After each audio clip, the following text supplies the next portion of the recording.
Salut à tous, ici William Pérusse. Ben oui, il était temps. Enfin un nouvel épisode de ces livres-là, portant encore une fois sur un roman québécois. Puis pour l'occasion, j'ai même un nouveau Hey boy, ça faisait longtemps, Chris. Ben non, j'ai été quand même actif. Surtout pour quelqu'un qui est à 2 clics de sortir une bombe littéraire. Ben oui, auto-suce-toi encore. Aucun rapport. Il t'en reste un peu sur le bord de la gueule. Hein? Ben non, c'ti. Puis dis-moi donc pourquoi tu me déranges juste dans cette série-là? Je te rappelle à ton devoir. Tu gosses. Bon.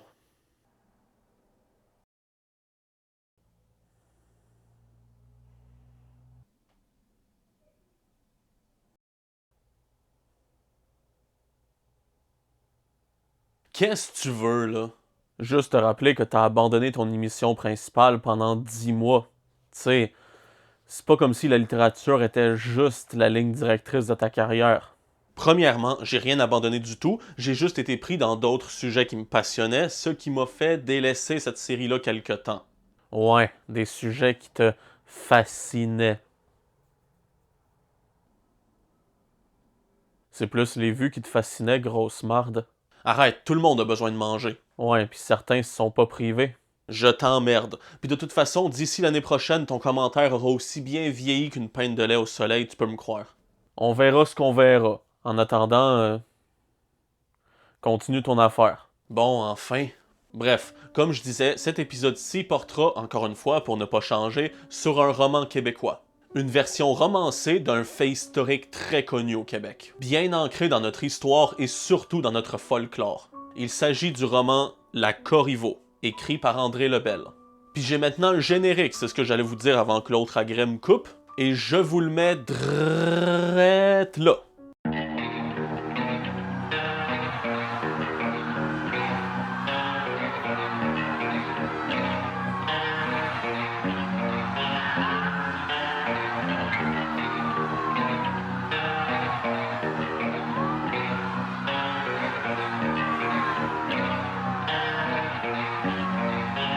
Pas pire, hein? Bon, avant de débuter sur notre roman du jour, petite leçon d'histoire. Pour ceux qui l'ignorent, la Corriveau, c'est une figure légendaire très importante dans le folklore québécois. Selon la légende, la Corriveau serait une femme au charme presque ensorcelant qui aurait de son vivant assassiné ses 7 maris, l'un après l'autre, pour ensuite se trouver condamnée à la pendaison par un tribunal britannique au terme d'un procès tenu en langue anglaise. Depuis, elle entrait Lévis, ou Saint-Vallier, dépendamment des versions, respectivement les villages où elle a été pendue et où elle a vécu. Et elle s'attaquerait aux passants, paraîtrait même que certains ont témoigné là-dessus à l'époque. Certains l'auraient entendu se lamenter la nuit, ou auraient même été coursés par son cadavre décharné, toujours armaturé de ferrailles grinçantes. Assez glauque, merci. Mais évidemment, c'est une légende, c'est du fictionnel. Mais quand même, toutes ces histoires de feu de camp ont marqué des générations. Car la légende de la Corriveau, c'est surtout l'histoire très remaniée, très déformée par la tradition orale, de Marie-Joseph de Corriveau, laquelle fut arrêtée et pendue en 1763 pour le meurtre avoué de son 2e mari. Et de ce sombre épisode juridique très marqué par son temps, naquit une légende. Et une légende importante qui plus est, et très influente sur l'art au Québec. Mais on verra tout ça en autre temps et en autre lieu. Pour l'heure, concentrons-nous sur ce roman. Car des romans touchant de près ou de loin l'histoire de la Corriveau, il y en a eu plusieurs, dont notre roman du jour, qui lui s'intéresse dans sa première moitié à la vie de Marie-Joseph de Corriveau, qu'il tente de reconstituer, et dans sa seconde moitié aux procès qui ont conduit à sa condamnation. C'est globalement un très bon roman, mais loin d'être irréprochable. D'abord, ce roman est présenté, par sa 4e de couverture, comme étant un roman historique relatant la vraie histoire de la Corriveau. Alors oui, d'un point de vue historique, le roman, publié en 1981, est assez fidèle aux événements qu'on connaît de la vie de Marie-Joseph de Corriveau. Et l'auteur parvient à rendre certaines scènes assez poignantes. Là-dessus, c'est plutôt réussi. Hélas, on peut déplorer certaines erreurs historiques. Par exemple, dans le roman, il est démontré que Louis Dodier, second époux de Marie-Joseph de Corriveau, était en mauvais termes avec les enfants de sa femme. Ce ne sont pas les siens, par conséquent, il ne considère pas avoir à s'en occuper. Là-dessus, j'ai rien à dire si ce n'est que... Hey, Louis Dodier, c'était un giga de chad, esti. C'était un vrai Sigma, man. Le vrai Andrew Tate de son temps, man. C'était un vrai gars. Lui, il se laissait pas manipuler par ça, les plots. Et ça, historiquement, ben c'est vrai. Est-ce véritablement la raison pour laquelle il néglige ces enfants-là? On le sait pas. Mais on sait avec certitude que Louis-Étienne Dodier ne s'accordait pas avec ces enfants-là. Et toujours dans le roman, il est dit que Françoise, la fille aînée de Marie-Joseph, a dû vivre pas moins de 3 ans avec ses grands-parents maternels en raison de différends avec son beau-père Dodier. Or, bien que ce séjour historiquement soit avéré, il n'a jamais pu être aussi long. Le ménage Corriveau-Dodier n'ayant duré que 15 pauvres mois avant que l'épouse n'assassine son mari. Donc bon, liberté artistique ou erreur historique, je vous laisse choisir comment interpréter ceci à la lecture. Toujours est-il que les libertés artistiques, puisqu'on en parle, eh bien l'auteur de ce roman n'a eu d'autre choix qu'en prendre. Compte tenu des informations manquantes sur la vie de Marie-Joseph de Corriveau, forcément, il a fallu combler les vides. Pour les historiens, sa vie a longtemps été un énorme casse-tête, dont plus de la moitié des pièces étaient manquantes, et dont le tiers de celles qui restaient étaient déformées par les oui-dire et les cancans. Surtout à l'époque, dans les années 80, quand le roman a été écrit et publié. De larges pans de la vie de Marie-Joseph de Corriveau nous sont inconnus, faute de documentation. Petite anecdote, même son physique nous est parfaitement inconnu. La légende veut qu'elle ait été une beauté envoûtante, des charmes ensorcelants. Mais factuellement, on ignore à quoi la Corriveau ressemblait. Tout ce qu'on sait, c'est qu'elle était petite et elle était menue. Et ça, on le sait grâce à son armature de fer, qui a été moulée à même son cadavre par un forgeron. C'est le seul indice qu'on a sur son physique. Donc forcément, pour une auteure qui avait pas toutes les informations qu'on a réussi à dégoter aujourd'hui, ben il a fallu inventer des affaires, combler des vides pour faire une histoire un minimum complète. Surtout dans les années 80, où pareille mine d'or d'informations n'était pas encore parue. Quiconque veut lire un excellent ouvrage documentaire sur la Corriveau, ceci est un must. Mais c'est pas ça le problème.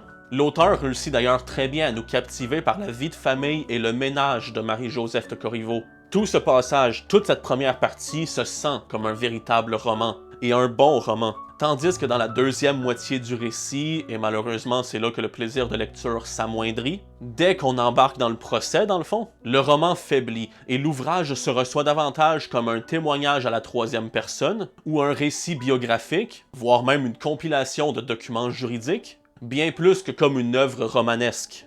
Il y a un véritable décalage de style à ce moment-là. Dirais-je même un léger appauvrissement du style littéraire, au profit d'une écriture exclusivement fonctionnelle. Et ça se ressent à la lecture. La narration n'est pas lyrique, il n'y a pas énormément d'envolées stylistiques, mais durant la première moitié du roman, ça se ressent vraiment comme tel, comme un roman. Tandis que durant les 100 dernières pages, on a une espèce de neutralité narrative, pratiquement biographique, qui s'empare de la plume de l'auteur.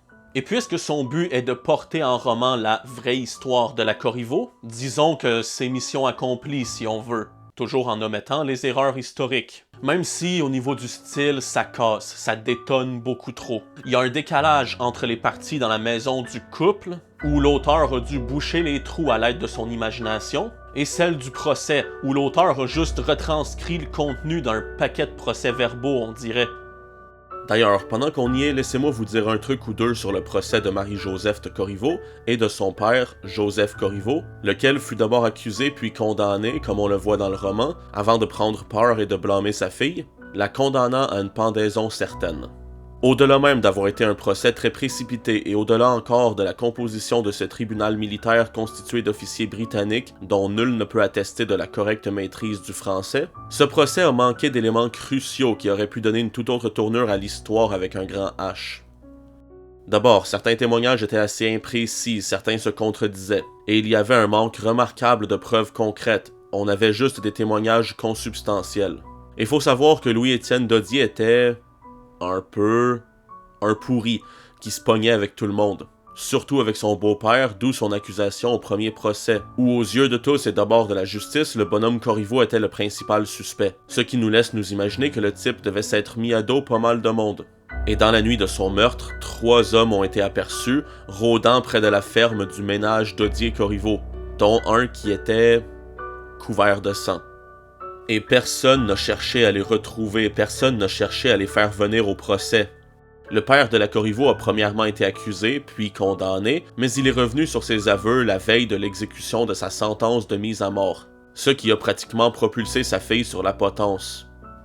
Un deuxième procès a eu lieu et Marie-Joseph s'est vue condamnée à la pendaison et à l'exposition de son cadavre dans une cage de fer. Sinistre histoire, pas vrai? Il est indéniable que la condamnation de la Corriveau s'inscrivait au lendemain de la conquête, dans une entreprise d'implantation du modèle britannique qui cherchait à faire de cette tueuse de mari un exemple, une forme de jurisprudence macabre, d'où sa condamnation hâtive. Et j'évoque pour preuve l'exercice auquel s'est adonné le jeune barreau du Québec, un exercice de reconstitution du procès de la Corriveau, mais avec nos mesures actuelles. Ils ont offert, 2 siècles plus tard, un procès équitable à Marie-Joseph de Corriveau. Et au terme de cet exercice juridique, elle a été trouvée non coupable. Bref, le roman de la Corriveau, c'est une œuvre très intéressante, très bien exécutée, et ce en dépit de son décalage stylistique et de ses erreurs historiques. Mais bon, erreurs historiques, je pense que rendu là, il faut juste accepter qu'il y a des choses qu'on saura jamais. Donc peut-on vraiment en vouloir à l'auteur, surtout à une époque où plusieurs informations cruciales étaient encore enfouies? Pour anecdote, à cette époque-là, la cage de la Corriveau était encore portée disparue, depuis près d'1 siècle si je ne m'abuse. Ouais, rien que ça. Le seul artefact qui prouve que cette histoire s'est réellement produite, ben on l'avait pu. On a fini par le retrouver, mais bon, ça c'est une autre histoire pour un autre jour. C'est ça que je veux dire. Mis à part ça, le roman est très bon. Les dialogues sont bien foutus, bien qu'ils deviennent quelque peu mécaniques, plus pratiques que romanesques, une fois qu'on embarque dans les procès.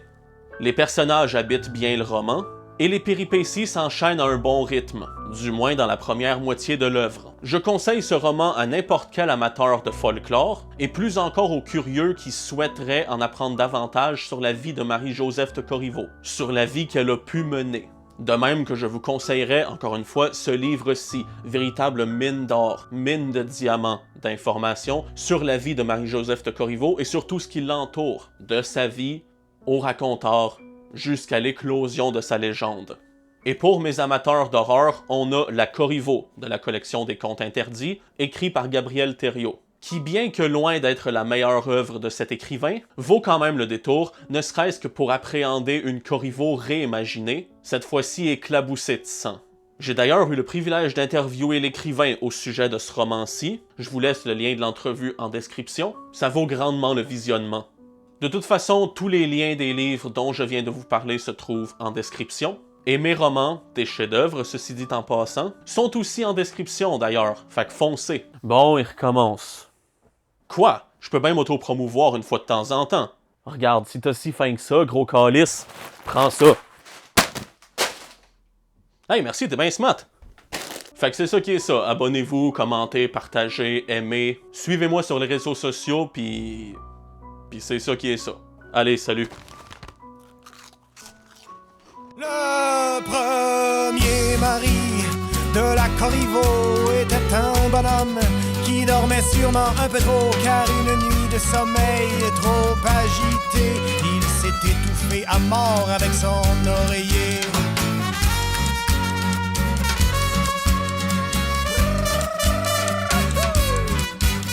La veuve s'est remariée, ce ne fut pas trop long, avec un alcoolique qui faisait des dépressions.